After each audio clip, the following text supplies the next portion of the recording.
Alors déjà, qu'est-ce que j'entends par calcul directionnel? Le calcul directionnel, c'est qu'on va écrire une formule et qu'on va l'écrire de droite à gauche et de haut en bas, tu vois.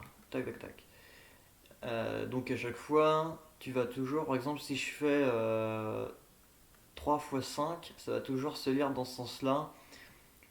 Ou alors, je sais pas moi, f de x, je vais toujours devoir lire dans ce sens, tu vois. C'est toujours f de x, et pour les trucs non commutatifs, c'est toujours un truc avec un autre truc, tu vois. Et tu vas pouvoir créer que des relations binaires ou des choses dans le genre, à moins que tu commences à faire des couples, des ensembles ou je ne sais quoi, des matrices. Le truc c'est que les matrices ça va être pareil, tu vas avoir des directionnalités, mais à l'intérieur même de ta matrice, bah, tu vas toujours avoir un truc de direction qui va être haut, bas, machin, droite, gauche, et tu vas jamais pouvoir aller dans tous les sens, tu auras toujours un nombre de directions limité. Et l'idée, c'est qu'au lieu de s'amuser à créer toujours plus de directions, et ben l'idée c'est de supprimer une direction en fait, tout simplement. Et donc, d'où vient l'idée d'un truc non directionnel? C'est-à-dire que tu t'en fous de savoir de quelle valeur vers quelle valeur ou quel truc vers quel truc. Tu vas vouloir faire un truc où tu rejoins les choses par des flèches. Et c'est pas grave si tu dessines A comme ça vers B, ou plutôt B vers A comme ça, tu vois, on s'en fout. Et la direction n'a aucune importance. Et donc ça serait du calcul non directionnel. Évidemment, il faudra faire des propriétés avec ça pour qu'on puisse faire quelque chose avec, genre des démonstrations. Donc voilà, donc ça c'est directionnel quand tu vas dans un sens et que tout doit être dans un sens et dans l'autre, et que tu dois faire les calculs l'un après l'autre, suivant un truc d'axiome prédéfini. Alors que là, le non directionnel, c'est pas grave si tu t'éparpilles. Tu vas pouvoir quand même pouvoir faire des calculs, même si ça part dans tous les sens. Bon, maintenant, on va faire un petit peu les ensembles là. Alors donc, en calcul directionnel, les ensembles, on va écrire quelque chose comme ça. Alors, on fait un ensemble, et puis on le définit, on met des éléments dedans. Je sais pas moi, tac, ça, tu vois, c'est un ensemble. Avec 0, 1, A et bonhomme. Et donc, au lieu d'avoir quelque chose comme ça en une ligne, on va faire une bulle comme ça là. Et on va foutre les éléments là, tout ce qui existe. Pof, voilà. Et donc ça va être E, tu vois. Et donc par exemple, si on veut faire une sorte de chose comme ça, donc un ensemble et à l'intérieur, il y a un ensemble, hop, et on met un truc classique, et ben là tu vas faire, ça c'est quoi? Bah, c'est l'ensemble avec le zéro dedans, et tu vois qu'il y a un à côté, boum, hop, et ça c'est l'ensemble. En fait, à chaque fois que tu as des accolades, t'as une bulle. Et, euh, et donc, aussi autre chose là, c'est que les fonctions, tu vas les définir hein, comme ça là. Tu vas faire f et tu vas faire d'un ensemble E vers un ensemble F. Et au lieu d'écrire comme ça, tu vois, ce que tu vas faire, c'est que ça va être une bulle avec des choses dedans, c'est pas grave, voilà. Et la flèche qui est là, on va la garder, tu vois. On va faire tac et l'ensemble F avec autre chose dedans. Alors, en fait, là, j'écris rien, j'aurais pu mettre F en disant que c'est des bulles. Mais là, par exemple, je pourrais mettre un 0, un 1, des choses comme ça. Et en fait, ici, là, pour dire que cette flèche, c'est une application F, je vais faire paf, un trait comme ça, je vais dire, ça c'est F. Voilà. Et donc ça c'est la même, là, ça c'est le calcul directionnel d'une définition de fonction. Et ça, c'est le calcul non directionnel pour définir une fonction. Euh, Là, ce truc-là, c'est non directionnel. Ça veut dire que si je fais ça, là, bah ça marche. Ça marche. C'est une définition fonctionnelle. C'est de cet ensemble-là, boum boum boum, on suit la flèche vers cet ensemble-là et c'est l'application F qui prend le truc. Maintenant, il faut définir d'autres trucs. Donc on a dit que ça, hop, ça c'était ensemble. Donc à chaque fois que j'ai une bulle, c'est un ensemble. Ensuite, quand je fais une flèche là, c'est-à-dire que je transporte une valeur. je prends la valeur qui est ici et je l'emmène vers la valeur qui est là. Donc valeur ici, vers ici. Ça va être, on va dire, application neutre, on va dire. Hop. Maintenant, je peux modifier cette valeur. Et donc si je veux modifier cette valeur, il faut que j'assigne à ce déplacement là une application. Hop. Et ça veut dire quand la valeur qui est là, elle va forcément passer par f. Et donc ce qui va sortir va dépendre de f. Voilà. Donc ça va en dire application. On va l'appeler par f. Voilà. Hop. Et maintenant, le truc c'est que les ensembles et tout, c'est que ça veut dire que l'ordre ne compte pas. Mais si je veux, par exemple, un couple, la 1, c'est pas du tout égal à l'ensemble de 3. Ça veut dire que je fais d'abord 2 et ensuite je fais 3. Alors du coup, pour ça, ce qu'on va faire, c'est que on prend les parenthèses et on va dire que c'est le point. Ensuite, j'ai deux éléments. Donc je fais... En fait, c'est un arbre ce que je fais. Et donc je fais 2, 3. Et pour dire que je fais 2 puis ensuite 3, ce que je vais faire, c'est que je vais relier ces deux bouts-là. Et je vais faire une petite flèche qui va de 2 vers 3. Et donc, de cette manière-là, si je veux faire le couple 3-2, je peux faire donc, ce point-là, là, paf, paf, je peux faire comme ça, là, 2-3, sauf que là, je vais le mettre dans l'autre sens, la flèche, pour faire de 3 à 2. Donc ça sera équivalent à ce truc-là.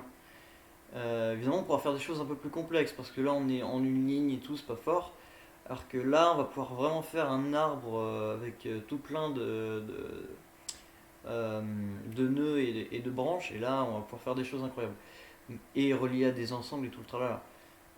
Du coup, on a ça qui va être pour les NUPLAY et toutes ces choses-là. On peut même faire des sortes de matrices avec.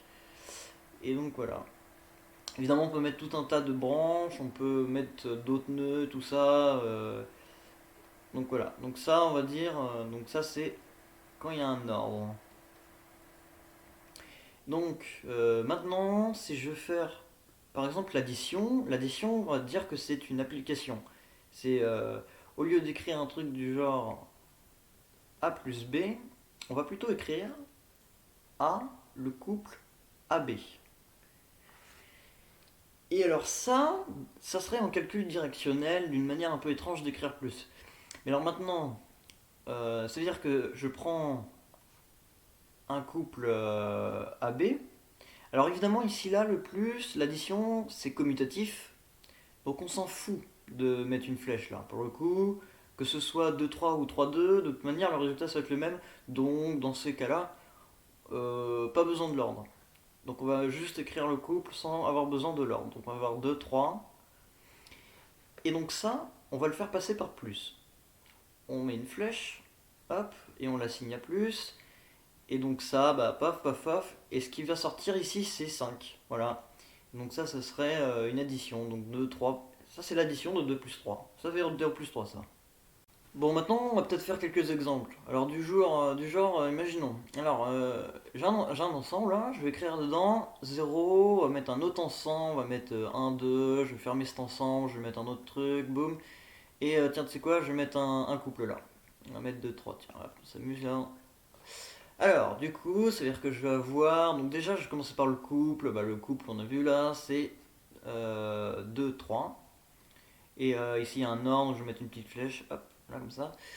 Ensuite, dans cet ensemble-là, donc on a un 3, on a un 0, on a un autre ensemble avec un 2 à l'intérieur, bam. Et donc tout ça, c'est un ensemble, évidemment j'ai raté mon ensemble, tout écrit. Voilà. Donc, ce calcul linéaire-là, on va pouvoir l'écrire comme ça. Alors évidemment, je suis en CM2, j'écris mal, mais bon, on s'en fout.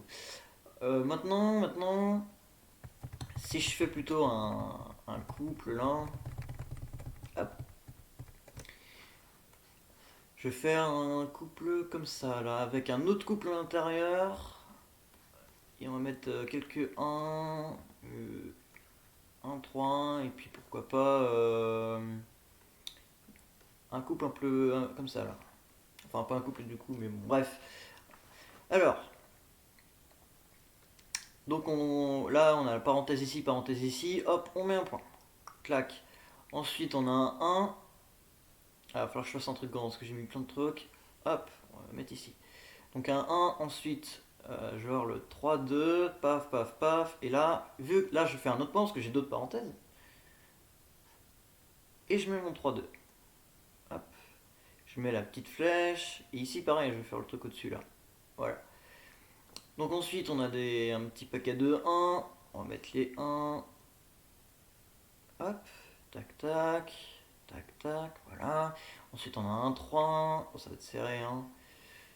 Et ensuite, hop, le dernier truc. Je mets ma petite flèche maintenant. Et là, on a 3 branches. Parce que c'est encore un 3 play là.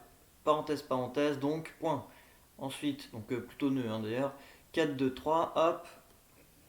4, 2, 3. Ici et là. Alors maintenant, là j'écris tout le temps dans ce sens-là, donc, mais on est en non directionnel ici, donc si je veux, là, mon 4, 2, 3, je peux l'écrire, je vais faire de la place là. Le 4, 2, 3, je peux très bien faire un truc comme ça. Je vais faire 4, 2, 3, et foutre mes flèches comme ça, tu vois, on s'en fout, hein, vraiment, voilà. Ou alors je peux faire un truc pas très ergonomique, on va pas se mentir. Voilà, donc là, je commence par 4 et je l'emmène vers 2. Alors là, ça pique les yeux quand même, hein. C'est pour ça qu'on va pas plutôt. On va éviter ce genre de truc, hein. Mais bon, on peut. Donc de 4 vers 2 et ensuite on retourne vers 3. Ça, c'est possible. C'est extrêmement moche, mais on peut. Donc voilà. Donc ça, c'est quelques petits exemples. Bon, maintenant, on va faire des choses un peu plus marrantes. On va essayer de faire un petit peu de récursif. Voilà. Donc, mettons, tout à l'heure, je disais que quand je faisais ça, je faisais une addition. Et ce qui sortait ici, c'était 5. On n'écrit pas 5. Mais bon, on peut. Là, ça, on sait que ça fait 5 de toute façon. Maintenant, moi, je m'interdis rien avec où va cette flèche. Pourquoi pas? Pourquoi je ferais pas ça là? Je fais un 2 3. Je fais mon nœud là. La flèche? Bah, je l'emmène sur le 3 là. Ça veut. Y a rien qui m'interdit de faire ça. Sauf que là, on vient de créer un truc de temporalité. Parce que on va faire la flèche, puis la flèche. Et donc il va se passer des choses à chaque fois. Donc maintenant, si je mets une flèche ici et que je me demande ce qui sort ici là, il va sortir 3. Mais il va pas sortir que 3. Ça va changer au fur et à mesure. Chaque fois que je fais une étape de flèche, la valeur va pas rester la même, puisque à chaque fois il va se passer quelque chose. Donc là, dans l'ordre, je commence par 3, il y a 2 ici. Là. Donc je sais que ce qui va sortir ici, c'est un 5. Hop, le 5 il sort là, et donc ce 3 va devenir 5. Évidemment, alors, tout se passe en même temps. C'est-à-dire que quand je fais mon 5, le 3 il est déjà en train de descendre ici, là.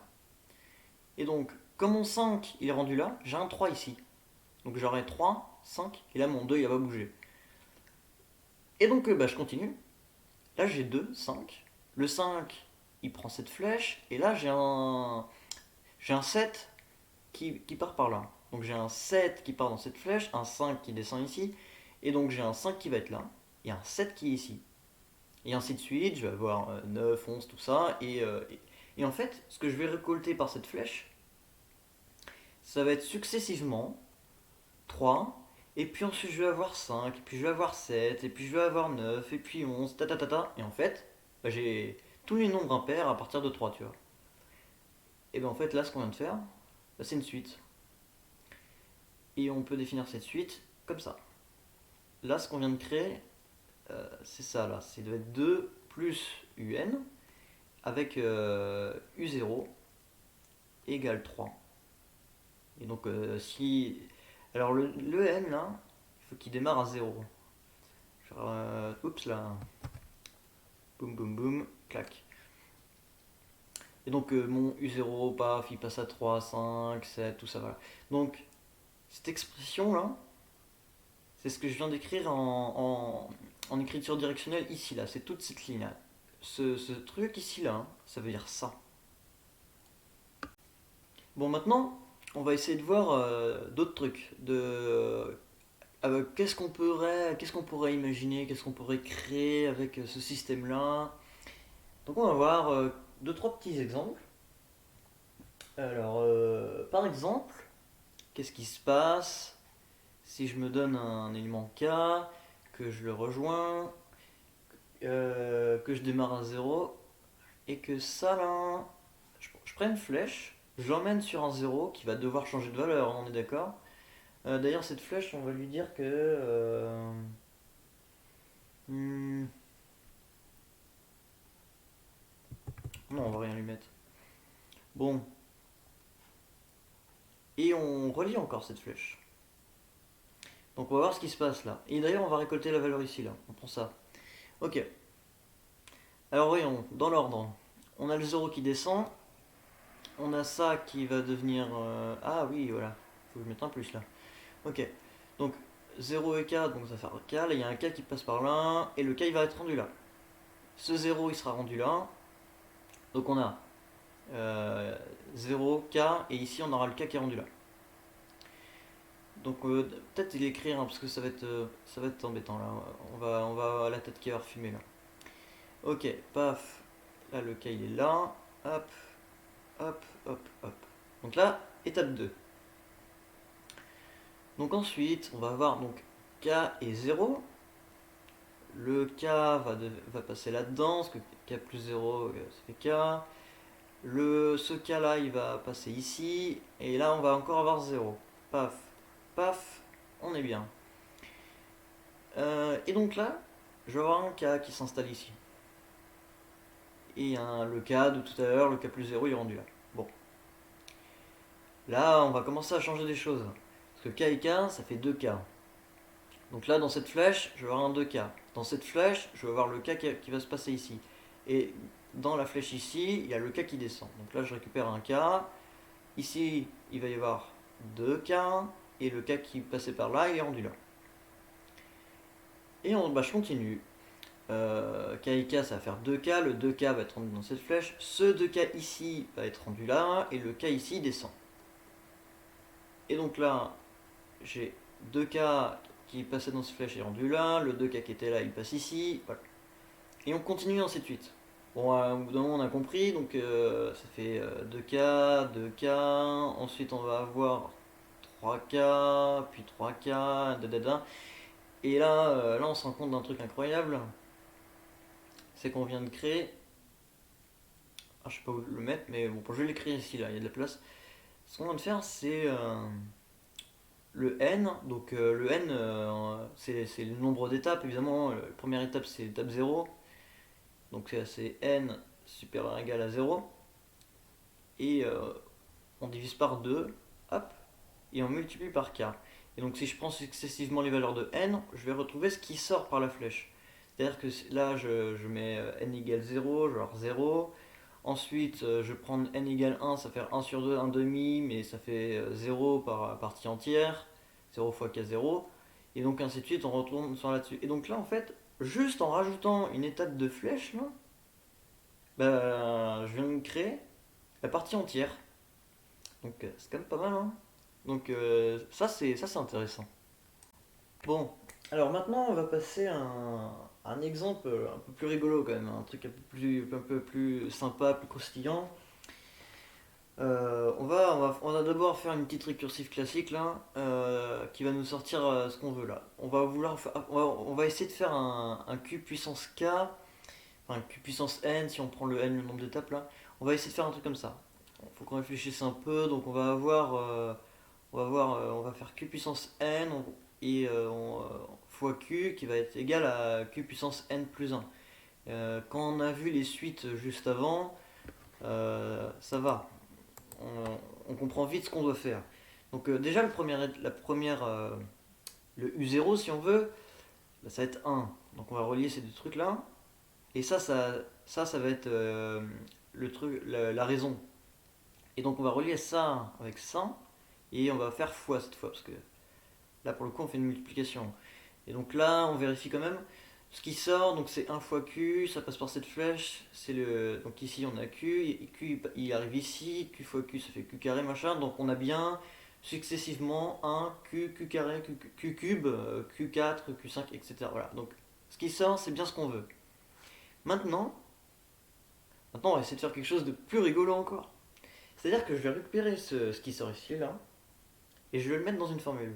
Je vais faire ça, boum, et on va mettre 0, parce que ce que je vais essayer de faire là, c'est la somme des q puissance k. Là, on va se marrer. En gros, ce que je vais faire, c'est que quand je veux une somme, donc un peu comme la suite là, ce que je vais essayer de faire, c'est d'avoir la somme en n, rajouter l'élément q puissance, alors du coup, ce que j'ai fait là, c'est n plus 1, et du coup, je vais avoir la somme en n plus 1. Donc ça, c'est ce que je vais essayer de faire, et du coup, il me faut 0, parce que 0 plus machin, et je vais pouvoir démarrer. Donc voilà, donc je vais prendre la somme de ces deux trucs là, et je vais leur renvoyer ici. D'ailleurs, hop, on met un plus. Et donc, ce qui me sort ici, là, je récupère ce qui sort ici, tac, tac, tac. Là, c'est pas mal. Donc là, première étape, on a vu que c'était un 1, le 1 il arrive ici, 1 plus 0 il y a 1, donc je vais avoir 0 qui sort en premier, le 1 il va arriver, il va sortir, donc ça va faire 0, 1. Ensuite, ici il y aura le Q qui va arriver ici, Q plus 1 ça va donner Q plus 1, et une fois qu'il sera sorti, j'aurai donc 1 plus Q. Et donc successivement, je vais avoir 1 plus Q carré, ta ta ta ta ta. Et en fait, à la énième étape, je vais avoir la somme de comment ça, 0, donc de k égale 0 jusqu'à n, la énième étape, de q puissance k. Voilà, donc en deux boucles, c'est taillé, on a une somme. Juste histoire de généraliser un petit peu les sommes, pour faire une somme, je sais pas moi, un produit ou je ne sais quelle itération, ce qu'on va faire, on va faire un compteur déjà, et on veut démarrer ce compteur à, je sais pas moi, n0, tu vois. Donc on va dire, l'élément, le compteur, on va le faire démarrer à n0. Et on va l'incrémenter de 1 à chaque fois. Parce que c'est un compteur classique. Ce qui est intéressant, c'est qu'ici on peut l'incrémenter de ce qu'on veut. Mais on va l'incrémenter de 1. Voilà, on va relier ces deux choses. Hop. La petite flèche et le plus. Donc là, on a bien n0, n0 plus 1, n0 plus 2, n0 plus 3 jusqu'à l'infini, comme ça. Donc on a un compteur. Je prends cette valeur. Et ici, on va faire une somme. Là, j'ai été trop vite là. On va prendre une application F. Et on va relier ça, cette valeur-là, on va la prendre et on va la relier à une somme. Voilà, c'est ça que je voulais dire. Donc ici, il nous faut un 0 là pour pouvoir démarrer. Donc 0 en premier terme. Ensuite, on rajoute le premier terme, le deuxième terme, le troisième terme. C'est pour ça qu'il est important le 0 aussi là.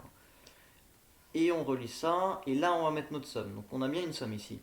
Donc là, on a n0. Ce qui passe, donc avec le f, on va avoir f de n0. Qu'on additionne avec 0, donc ce qui va sortir c'est successivement 0, 0 plus f de n0, f de n0, ainsi de suite, comme ça. Et ce qui est intéressant, c'est qu'on peut faire autre chose.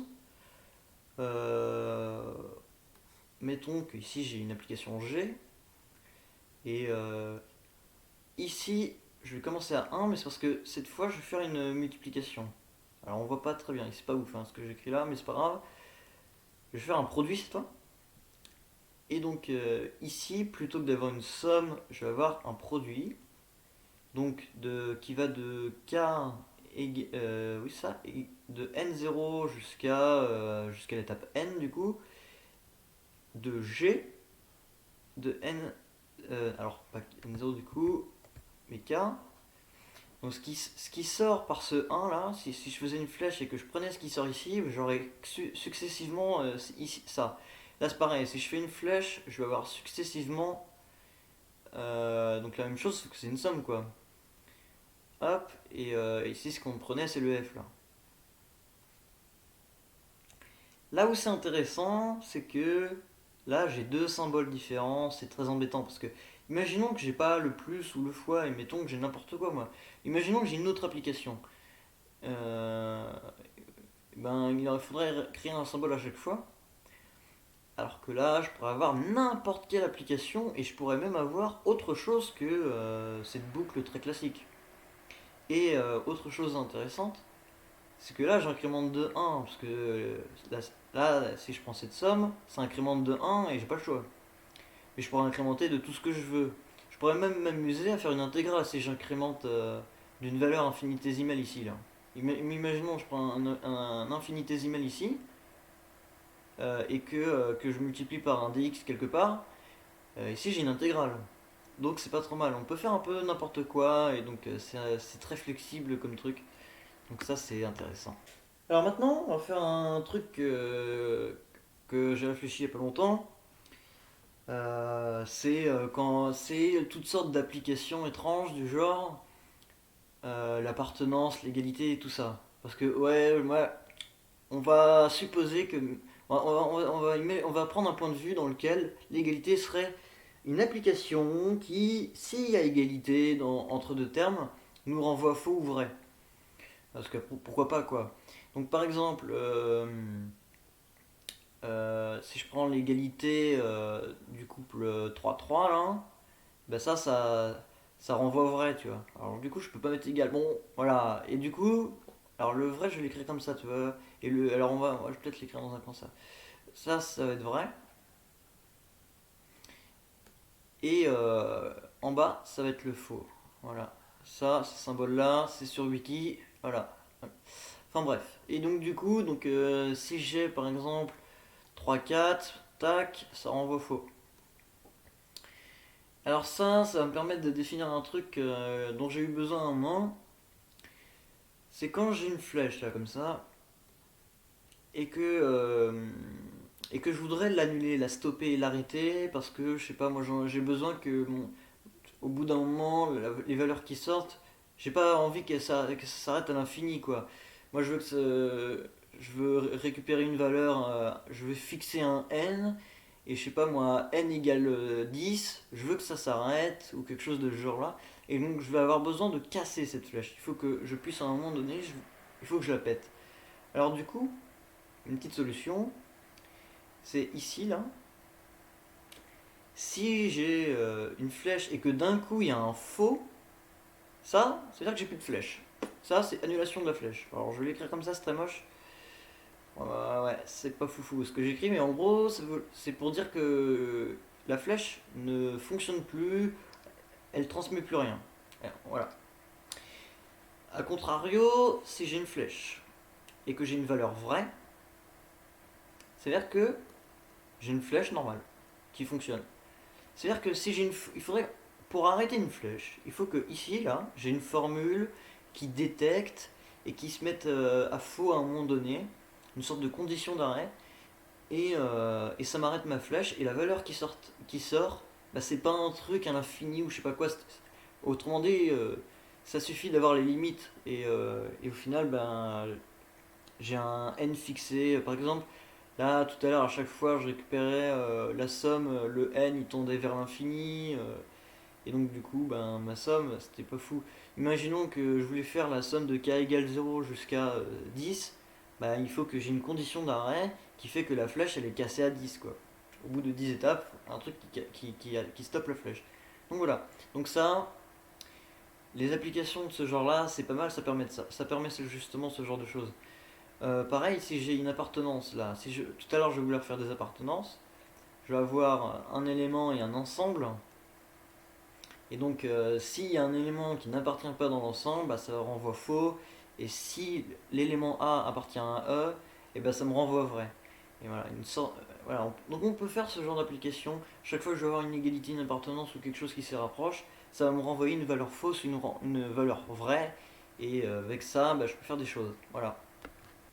Alors maintenant qu'on a des sortes de conditionnels, on va essayer quelque chose qui m'a surpris quand j'ai fait mon truc. Je me suis dit, ah, c'est pas mal.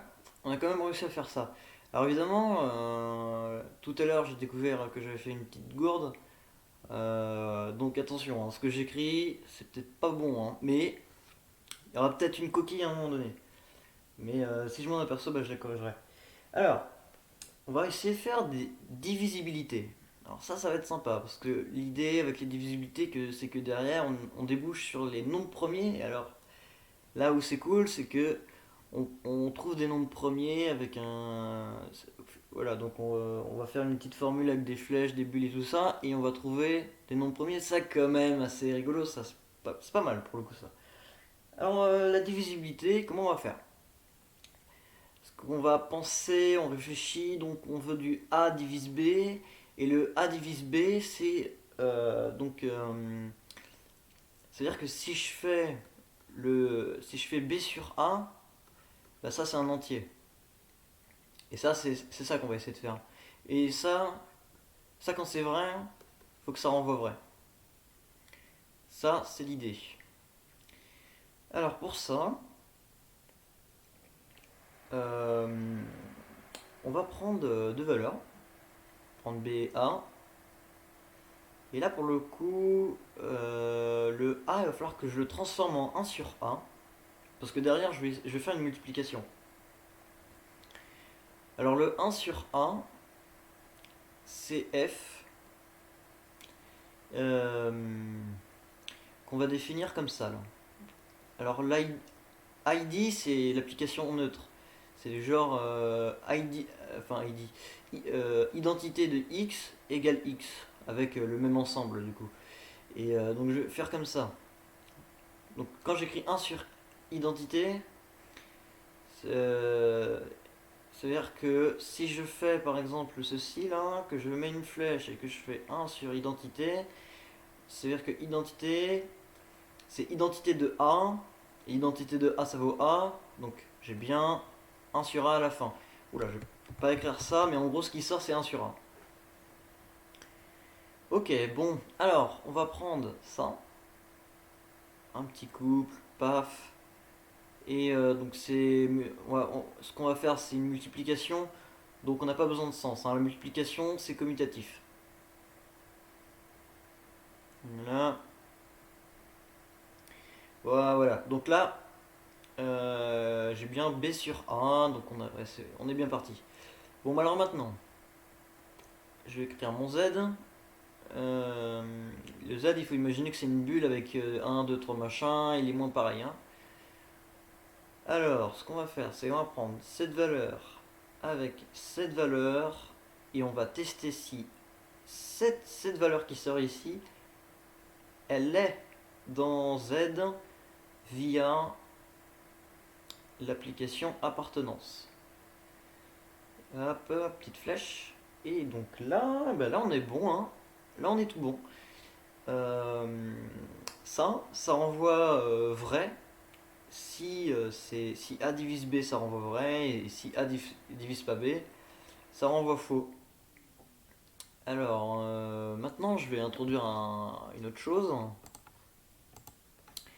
Une autre chose dont j'ai besoin aussi. Je vais faire un truc qui... Je vais faire le nom. Le nom non logique. Donc le nom logique que je vais écrire comme en algèbre de boules en maths. Hein. C'est-à-dire que je vais avoir ça, une application non qui prend faux et vrai, qui l'emmène sur faux et vrai. Voilà. Sauf que faux, il l'associe à vrai, et le vrai, il l'associe à faux. Voilà, application basique. Mais c'est pas mal, parce que du coup, on va pouvoir faire A qui ne divise pas B. Donc voilà.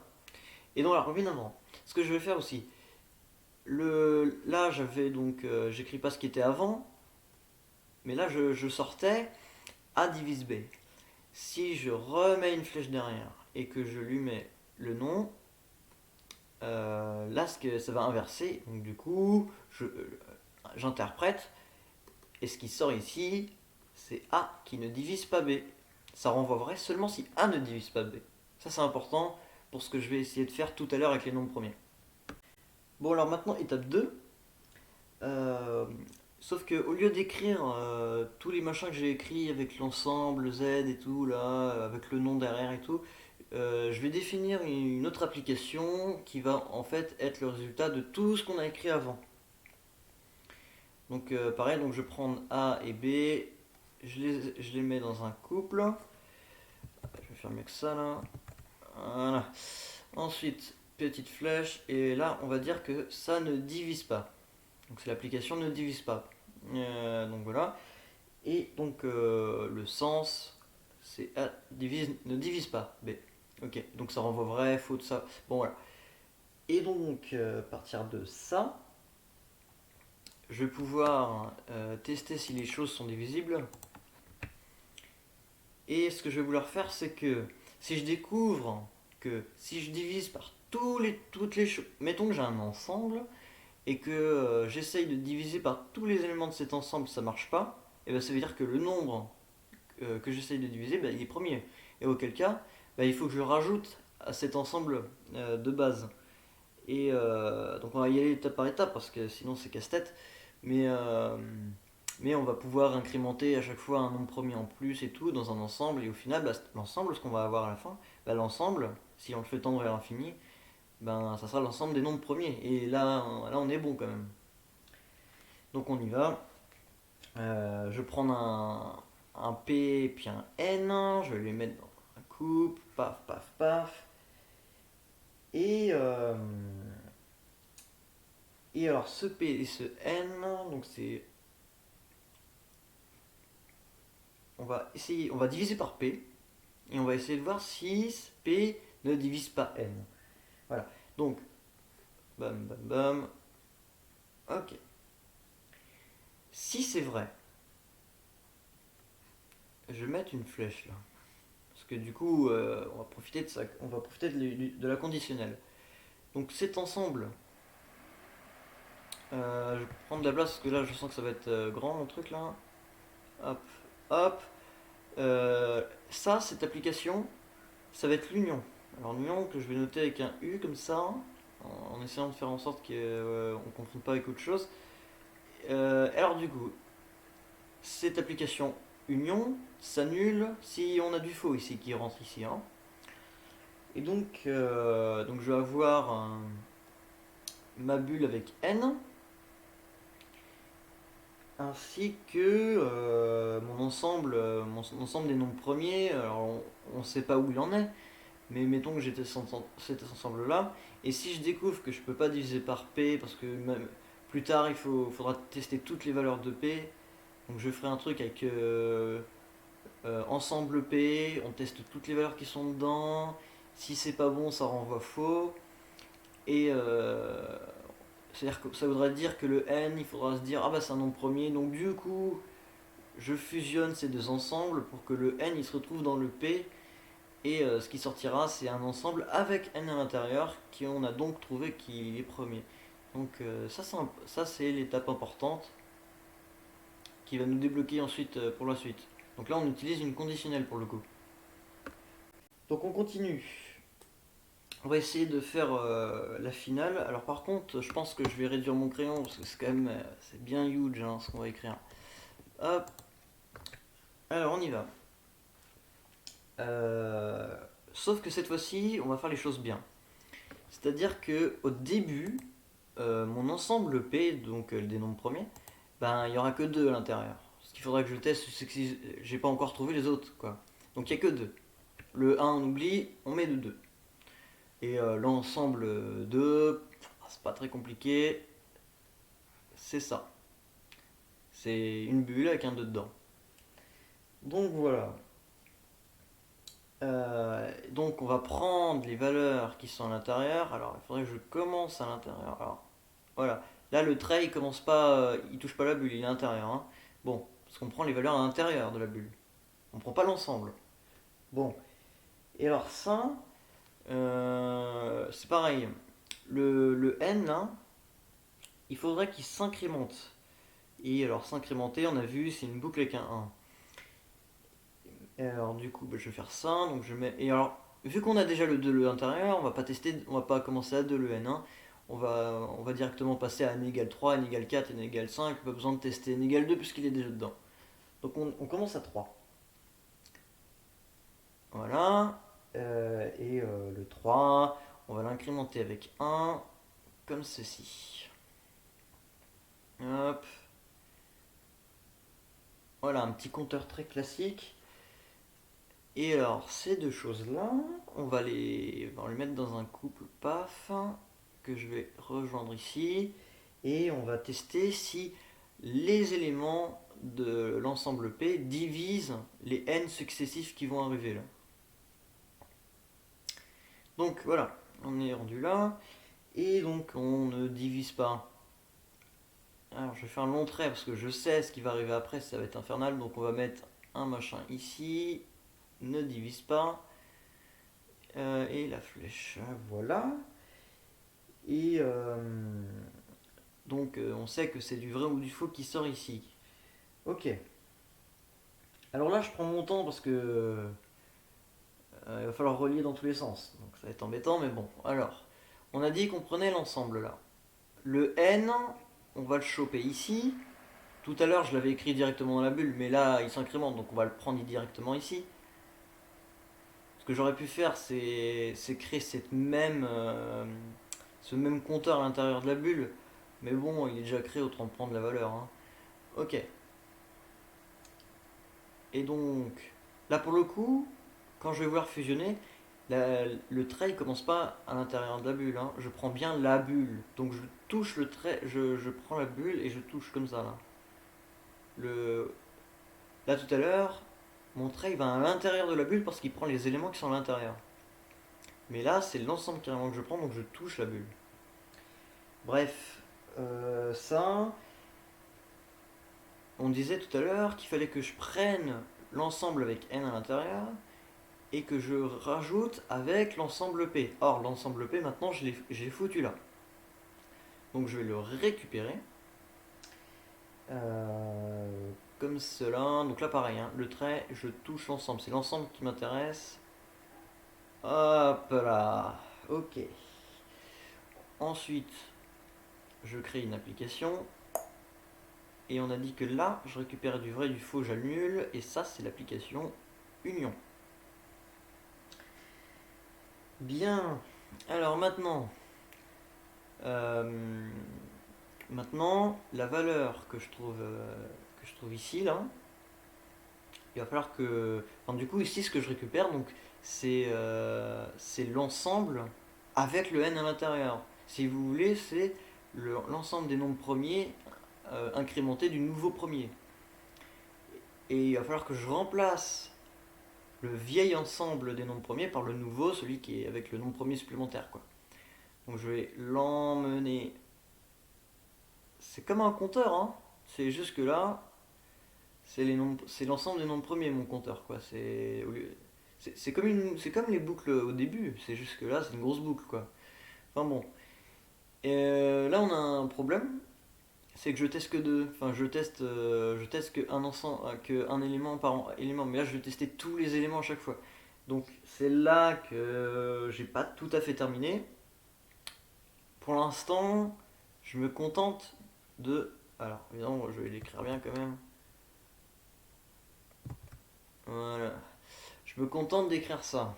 Pour tout élément, je teste ta. Ça reste à définir. Faut que je travaille là-dessus, voir si j'ai pas moyen. Enfin, faut que je fasse quelque chose là-dessus. Mais donc, vous testez tous les éléments à l'intérieur de cet ensemble-là. Vous passez par tous ces tests-là. On voit si c'est faux ou pas. Ça monte. Donc, on teste à chaque fois. On rajoute l'élément si on trouve qu'il est premier. Ça marche parce que ici, ça bloque si jamais c'est pas premier. Et donc si c'est le cas, on a un nouvel ensemble incrémenté du nouveau premier qui va remplacer l'ancien et ainsi de suite. Voilà, ça s'incrémente à chaque fois. Et donc, si je mets une flèche ici et que je récupère ici, euh, la, quand ça tend vers l'infini, je récupère l'ensemble des nombres premiers. Et ça, si j'ai pas fait d'erreur, évidemment.